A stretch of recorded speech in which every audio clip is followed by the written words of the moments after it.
Welcome everybody, my name is Neeraj Naik and welcome to this special interview. I'm so glad that you're joining us here today. I'm really excited to introduce my special guest for today, Julian Devoe.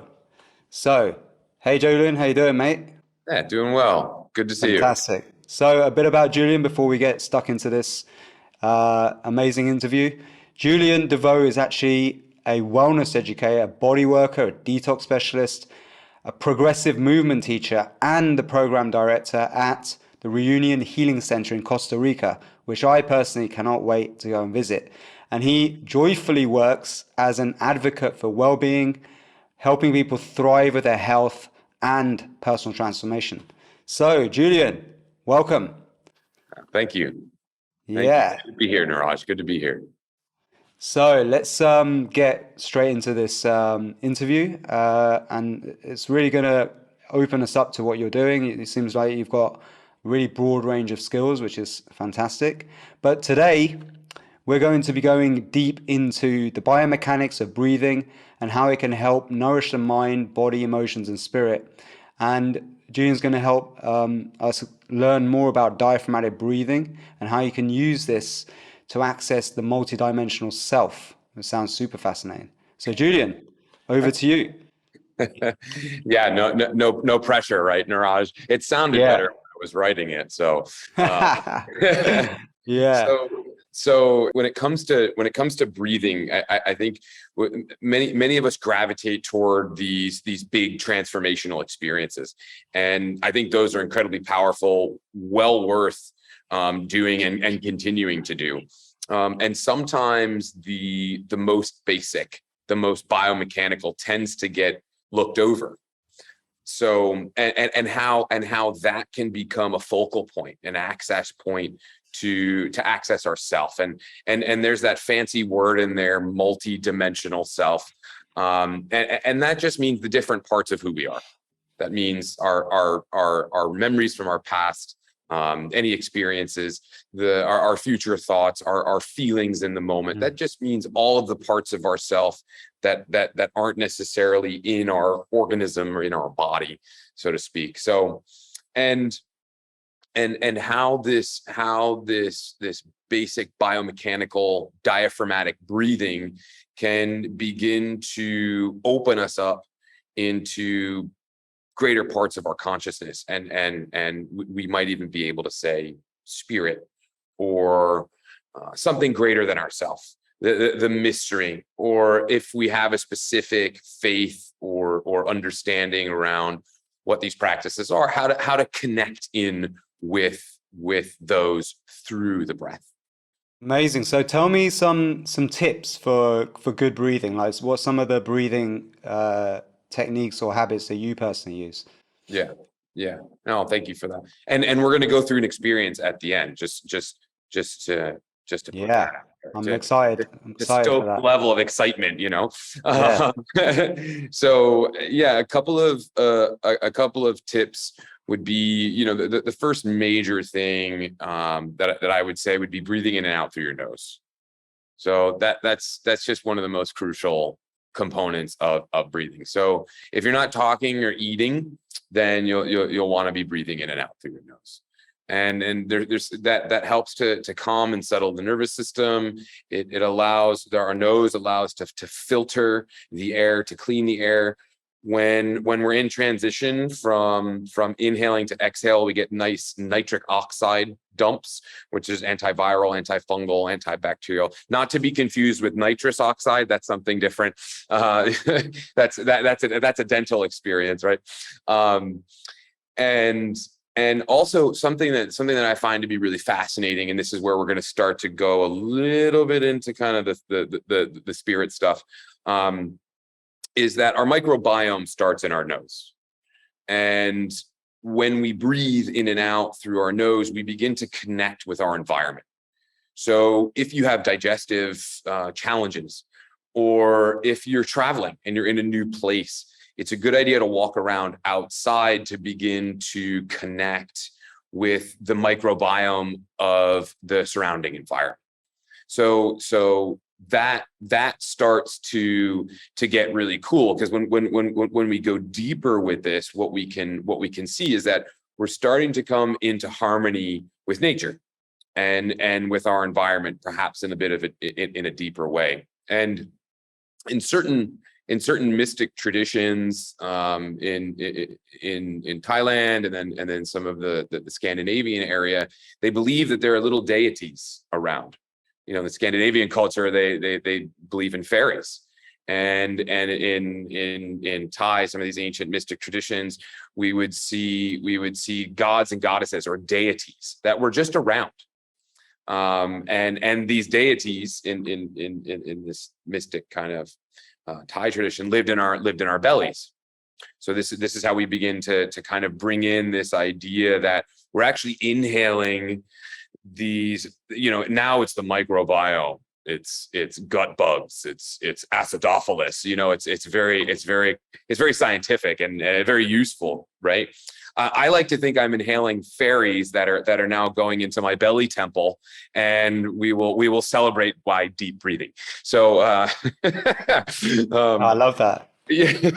Because I also have a theory that when they were talking about angels, deities, fairies, pixies, they were probably maybe talking about the microbiome, the gut flora, and the environment. So yeah, interesting. I like that. You're one of the first people I've heard mention that too. Yeah, it's and this comes out of a bigger sort of mindset, which is an idea around animism, or that everything is alive, everything is spirited. And one of the ways we can interact with everything around us is through our breath, which is a very fascinating thing. Take trees, for example. We have an understanding around trees that trees sort of inhale CO2 and exhale O2. And so when we're in reciprocity with nature, when we're breathing in and out through our nose, we're receiving the out breaths of the natural environment, of the plants around us.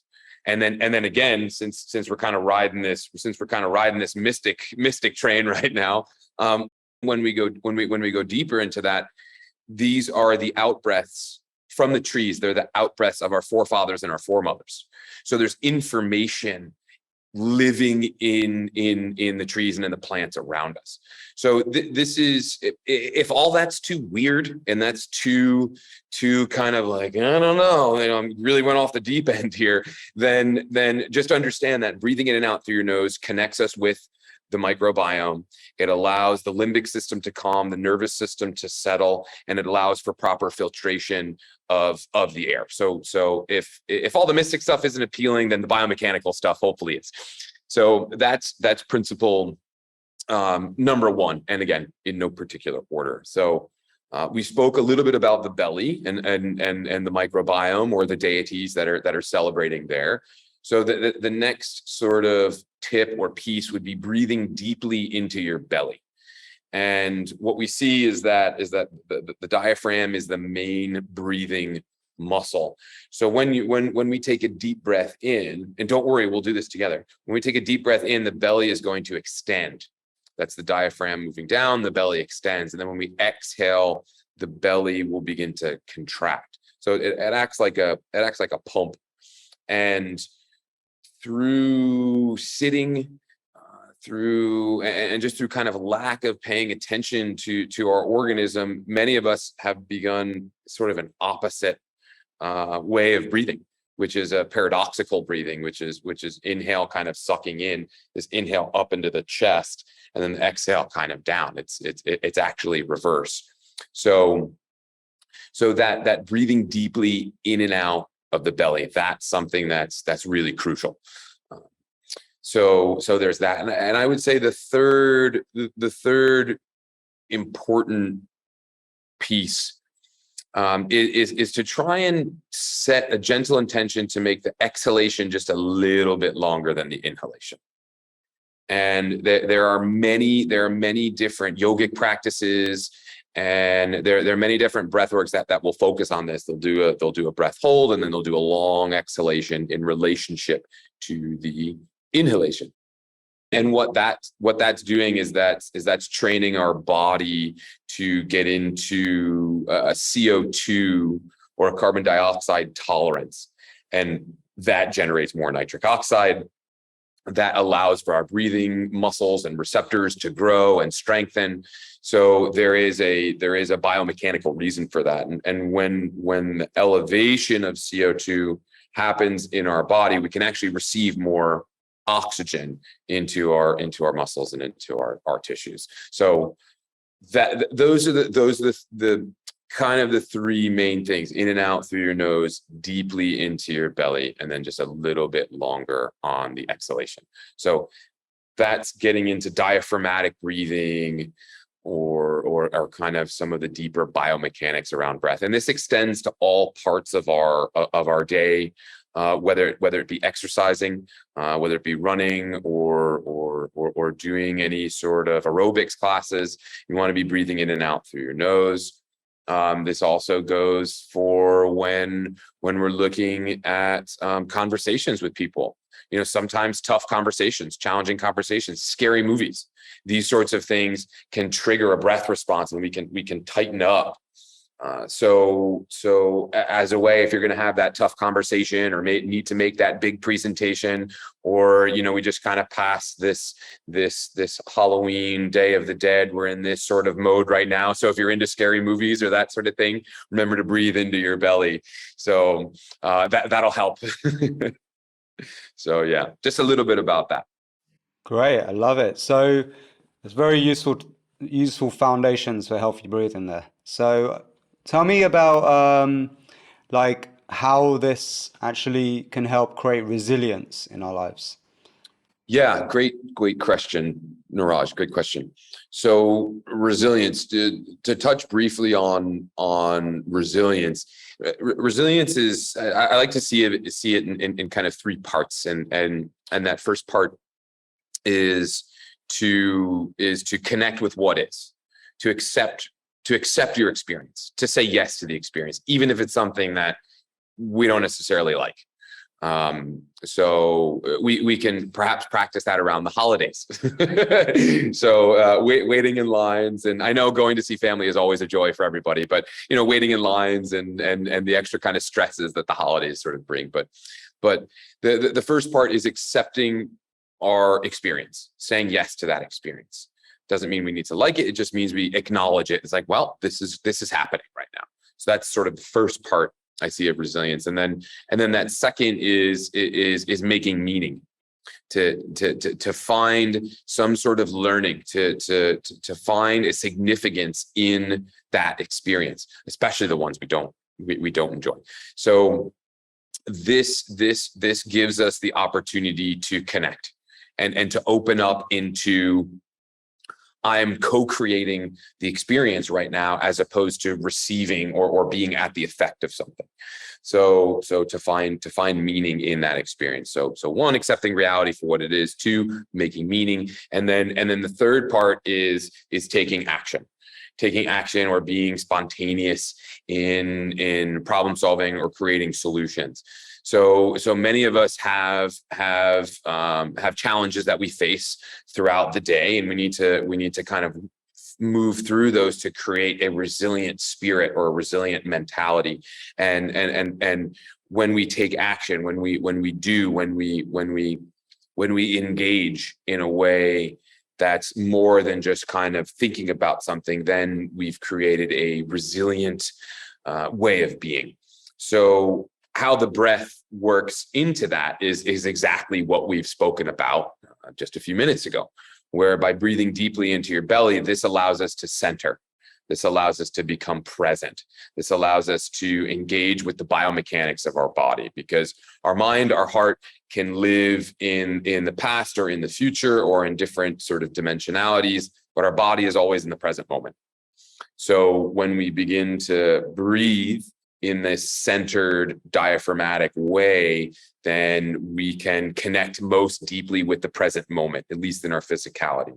And that will allow us to calm and to settle and to say, okay, this is going on right now, and this is what I'm experiencing, and okay, let me be with that.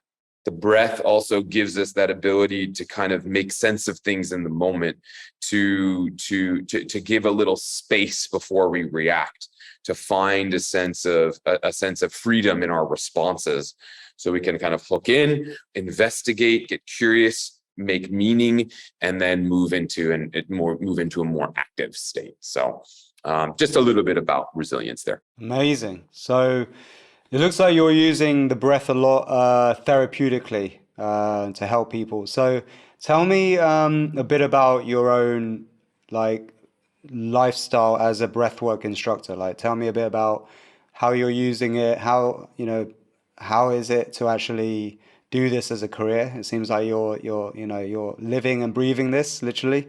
And a bit about your healing center, because that's super fascinating. I think everyone's dream is to one day have their own healing resort, right? It's seems like the thing to do these days. So tell me a bit about that too, that journey. Yeah. We've been joking around here. We need to do some healing from healing, because there's a lot of healing that goes on down here. So, and one of the ways we do that is through breathing. So yeah, the center here, there's a strong desire now in the world to connect with entheogenic medicines, or natural medicines, from, ranging from things from magic mushrooms to ayahuasca to peyote, wachuma, kambo, the list goes on and on. And we work with natural medicines here. So we're outside of some of the more chemically formulated things, and those have their values as well. But and we focus mostly on psilocybin and ayahuasca, and this relates to your question, because one of the most fundamental things that we share with everybody that comes through here is breathing. This is one of the pillars. We say, when you're navigating your experience, when you're in your experience, remember to breathe. Remember to breathe. Remember to breathe. And basically, it becomes like a broken record throughout the course of the week, because we give constant reminders, and that's one of them. Remember to breathe. and we do some instruction on the biomechanical breathing. We do practices, which I'll share with you later, and then we use that as one of the anchor points. In addition to diaphragmatic or centering breath or belly heart, there's all sorts of names for it. We also take people through a more transformational experience. So you might be familiar with rebirthing, or holotropic, or conscious connected, transformational. There's all sorts of different names for this. And this is inspired. Many of these have been inspired by Stanislav Grof. There's many kind of grandfathers and grandmothers of breathing, and I think we can go all the way back to the Tibetans. Even things like Wim Hof breathing is an old mystic stuff. These are all old mystic traditions. So nevertheless, Stanislav Grof was trying to recreate some of his more insightful, more kind of psychedelic inspired experiences, and he started using the breath. So we walk people through a transformational or holotropic breath style, just to begin to access our different parts of ourself, our dimensionality. So that's also a way for those of us as facilitators and those of us holding space can really begin to kind of gauge the experience. We can get a good read on things. We do also encourage that after, when people go home and when they're back in their own spaces, that they visit a breathwork center, or they visit breathworkers and can access parts of the learning process that they picked up here through that breathing. I think it's that there's a little bit of this idea around recreating the experience, or we got to create these experiences through our breath. And I think there's some truth to that, but I find that really it's its own experience that has its own learnings, its own value, and it's different to a certain extent. It's similar but different. So the techniques that I shared earlier, and what we're going to do at the end, and then also this transformational style is is very useful for self-exploration, personal inquiry, that sort of thing. So we continue to go back to the breathing. And then for those of us here that live here, there's a lot of continual work that's happening. There's a lot of things that people are coming to work on, to heal, to access, that their traditional methods or their conventional methods haven't been able to access or haven't been able to help with. And that's where these medicines, these plants, the idea around the animistic mind, connecting with nature, being around plants, being in, we're right on the beach here. So one of our medicines is getting in the ocean once a day and getting your head under the water, sort of thing. So a lot of different healing interfaces here, and that all comes together through the breath, through breathing, especially when people are even outside of the ceremonial context, when they're processing or emotions are coming up. The first thing is, let's get together and let's do a little breathing. So I mean, maybe it's the most ancient form of healing. I think it's like breathing, water, sunshine, these sorts of things. It's like, there's all these healing benefits to these things. So it's very exciting to me that you and I are having this conversation, or you're doing such a good job of listening. Thank you for letting me kind of ramble here.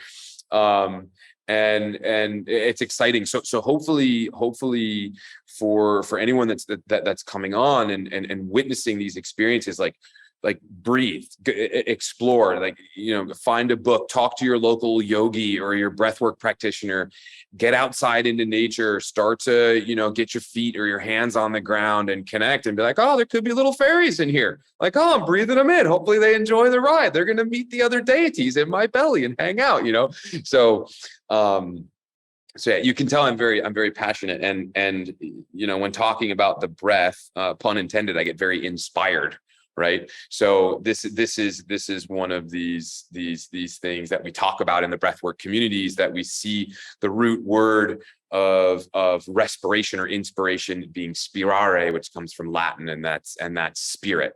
So when we breathe, we can create resilience and we can connect with the present moment. We can enhance and boost our sense of well-being, whether that be physically, mentally, emotionally, or spiritually.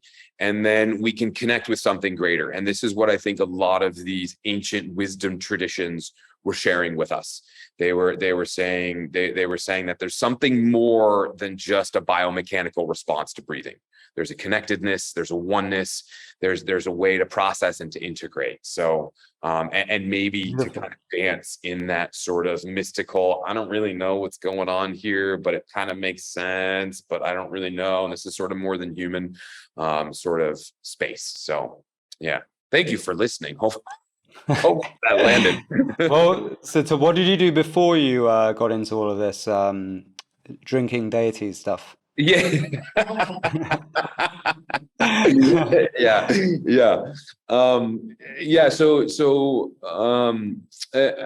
What was the shift? Why did the shift happen? Yeah. It was a lot of, I went to college, kind of regular sort of path, was into partying, had a great party lifestyle. And this was one of the shifts, actually. And this is where my old world began to meld into the new world, is that I started practicing yoga. And after I would it was just, an hour of breathing and moving, and then I would go out and party with my friends, and I just felt so much better in my body. So it was this weird, I realized maybe that's not the message to communicate, but what happened is you were able to party harder, basically. Yeah, exactly. A lot of What a benefit. That's a great benefit. Yeah, I feel like I was just kind of accidentally stumbling into wellness in many ways. But I was like, I need to consume less, and I feel better, and I have more energy, and all these sorts of things. And then as I continued with the yoga practice, it eventually began to clue me more into deeper breathing, and then also like, you don't feel so good, the next day when you start doing these things. So it naturally just pushed out all of the other things, because I was like, well, I need to do this. It naturally just pushed things out. And And then I started connecting with more yogis. I was spending a lot of time in the restaurant industry. I worked as a I started bussing at 14 and serving and bartending and managing the whole thing. So that late night lifestyle. And but I started to shift. I started moving more into yoga, more into breath work, more into healing, did some massage trainings. And then in one of my sessions, I started having mystical experiences, as I would call them. I started seeing spirit activity, and I thought I was losing it. I wasn't quite sure how to make sense of it. My world was more scientific. It was more material. It was devoid of these sorts of kind of, gods or goddesses or deities or anything, angels. It wasn't into any of that sort of stuff. And then these experiences sort of pushed me into that space. And then in order to make sense of it, I journeyed into the Amazon, into Peru, and that's when I connected with ayahuasca for the first time.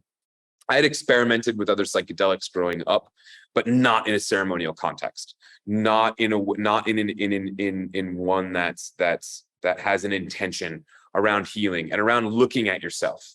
That was the shift when I got into that space working with the Amazonian shamans. It was, no, we're looking at our things here. We're not running from things. This isn't an escape hatch.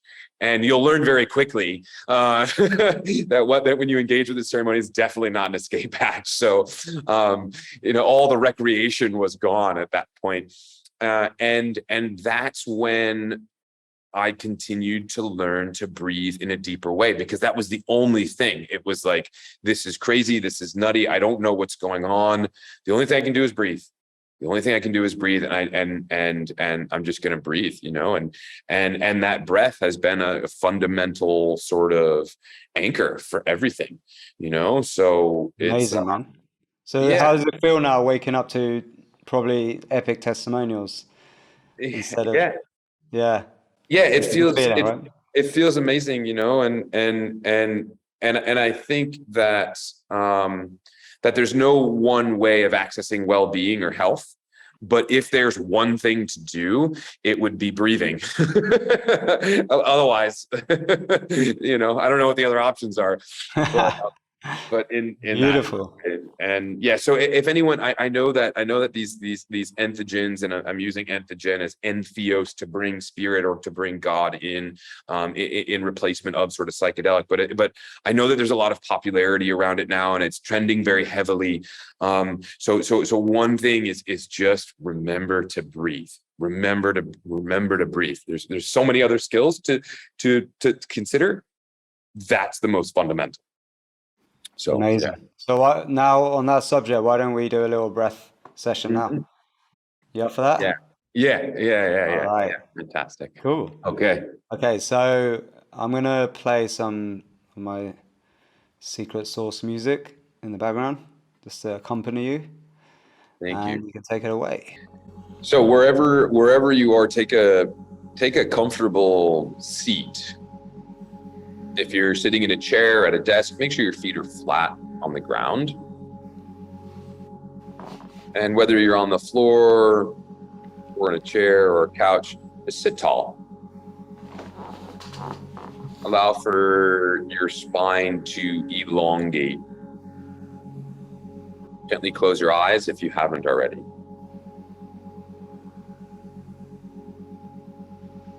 Allow for your base, your lower body to become rooted, become anchored.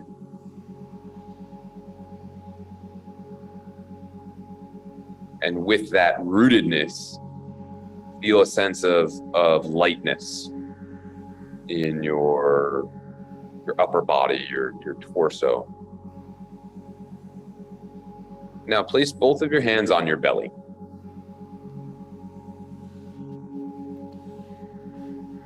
Begin breathing in and out through your nose, deeply into your belly.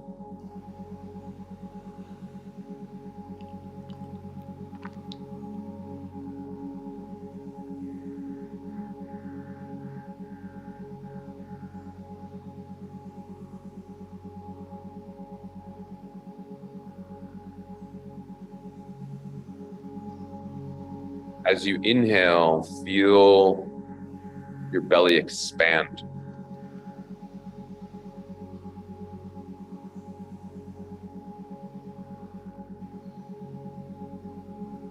Try and make your exhalations a little bit longer than your inhalations.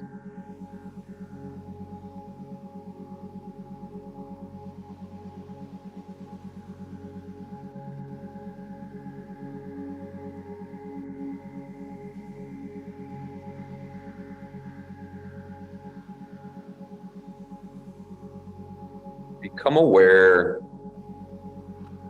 of the gentle pause that happens after your inhale and after your exhale. Just notice the pause.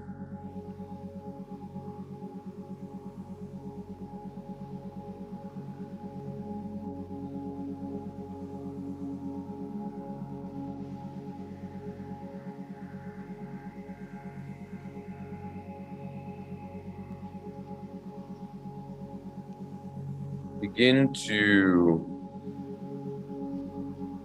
make your breath a bit fuller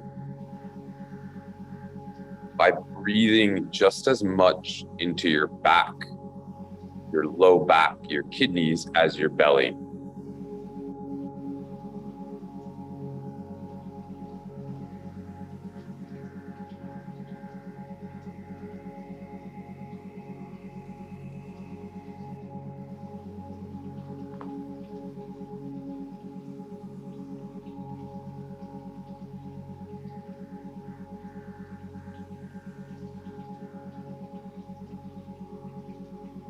Creating that Buddha belly, the soft, supple container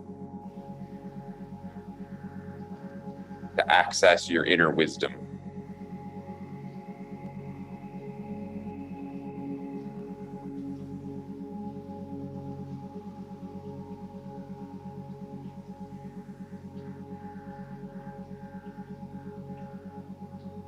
With every exhalation,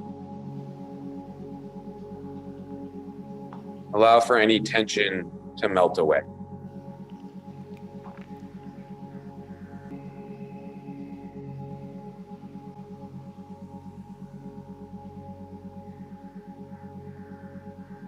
Perhaps your shoulders soften a bit, your jaw.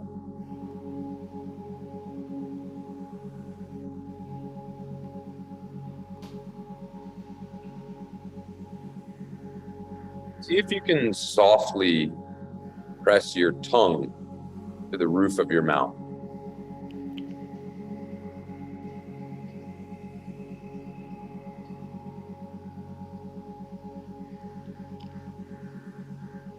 Now leave one hand on your belly and place one hand over your heart.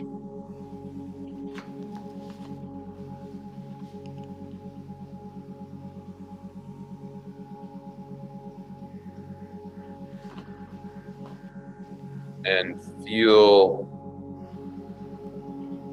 your breath again deeply into your belly, but also filling your chest and your heart.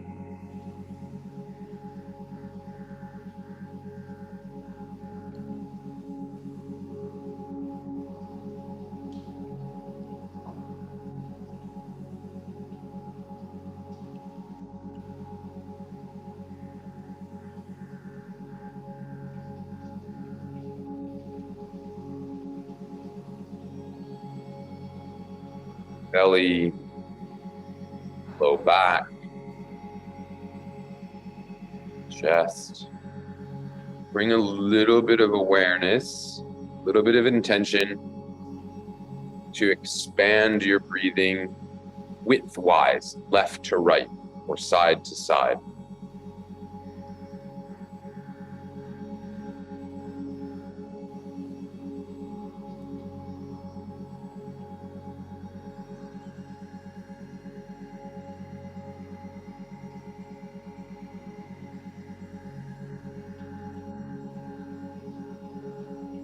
Top to bottom, front to back, side to side.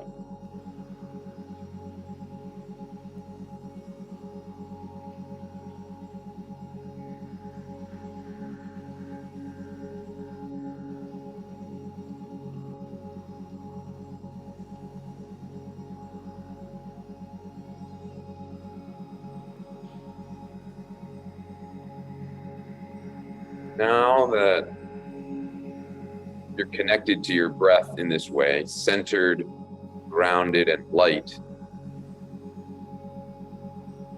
open up your consciousness, open up your mind's eye.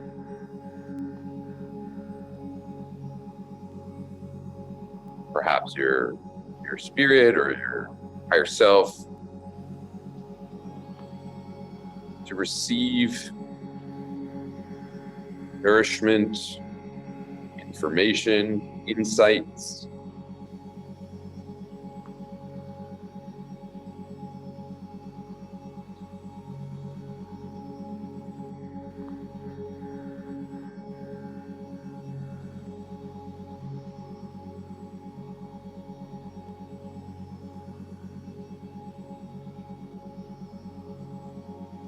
What's speaking to you in this moment?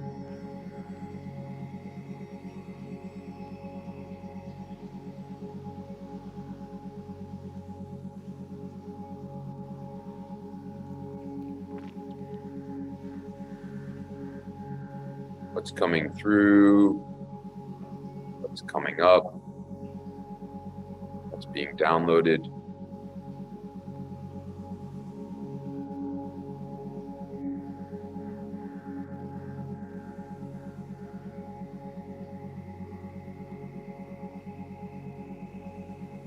This breath, this spirited centeredness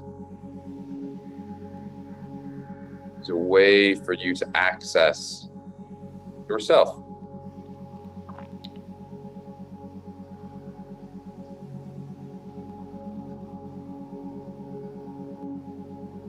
Take 3 more breaths in this way.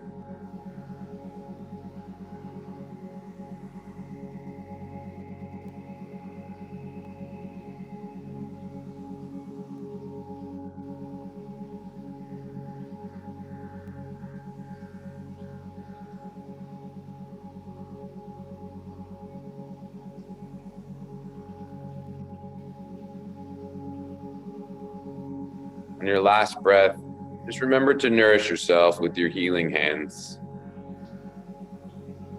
Say thank you for your organism, body.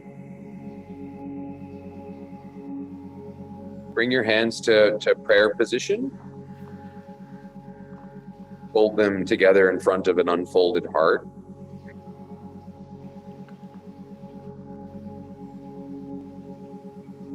Say thank you.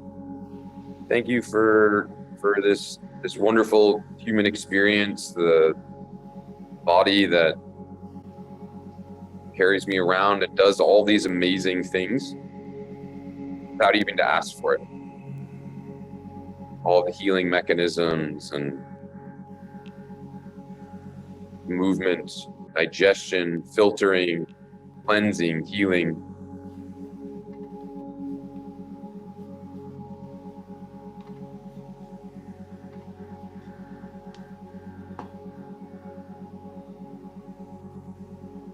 And rub your hands together.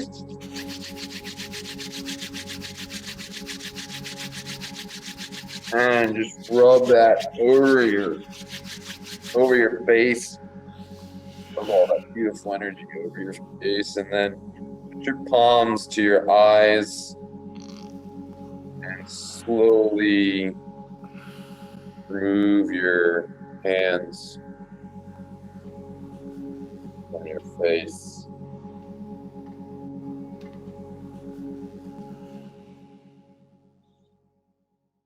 Namaste. Yes. Yes. Hey, thank you. Yeah. It's that was a I don't know, a quick 10 minutes or 12 minutes or something like that. Yeah. That can be done in 30 seconds. It can be done in 2 minutes. That's just a nice way to center belly, chest, connect. And it could be seeing angels or spirits, but it's not about that. It's really about receiving information in an intentful way to say, okay, what do I need to learn? What's coming through?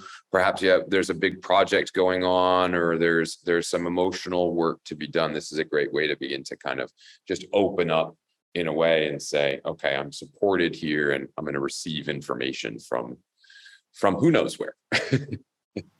Beautiful, beautiful. I love it. Yeah, diaphragmatic breathing exercises is a very good way to reset and harmonize and balance. So yeah, thank you for that. So let me know what you're into next. What's your next big adventure? As we come towards the end of this session, have you got any last words as well you want to share with everybody? And remember that there's also a upgrade package for everybody where you can get an even deeper session and gift from Julian and many other amazing speakers on this summit. So, Julian, over to you. Yeah. The last thing, or maybe a couple things to say is stay curious, about all of these things. A healthy sense of open-minded skepticism is always nice, but stay curious, engage, explore, try, really experiment, and let your experience be your teacher. Let the experience provide information for you. And I think the biggest thing, and I may have even mentioned this last year, and it still rings true, is try and bring a little bit of joy, a little bit of playfulness, a little bit of silly into your maybe a weird, whatever, a little bit of fun into your daily life. I see that joy is one of the ultimate expressions of freedom. So engage with that, get creative, have fun, and yeah, keep breathing for sure. Yeah, That's important. it's pretty important stuff. Yeah.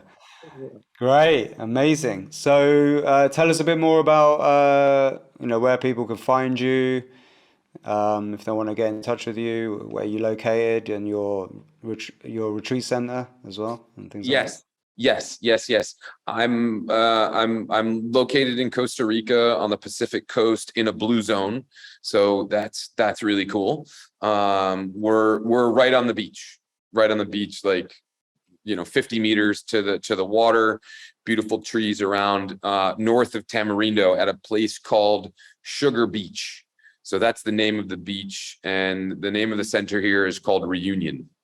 So it's like a unification, a reunion, or that sort of thing. Yeah. So that's where I will be, and then you can connect with me. My website is juliandevoe.com. That's a good way to connect with me personally. I also have Facebook. So there's Facebook, yeah, and those are really good ways to connect. The best is through the website and through the email there. So that's the best. Amazing. So yeah, maybe I'll see you in Costa Rica at some point. Yeah. Exciting. Come down. All are welcome. Everyone's welcome. Cool. All right. Perfect. So I think that brings us to the end of this fantastic conversation. Thanks for all the amazing tips and the value and taking us through that special experience. I loved it. Thank you. Beautiful. A pleasure to be here. Yeah. Thank you.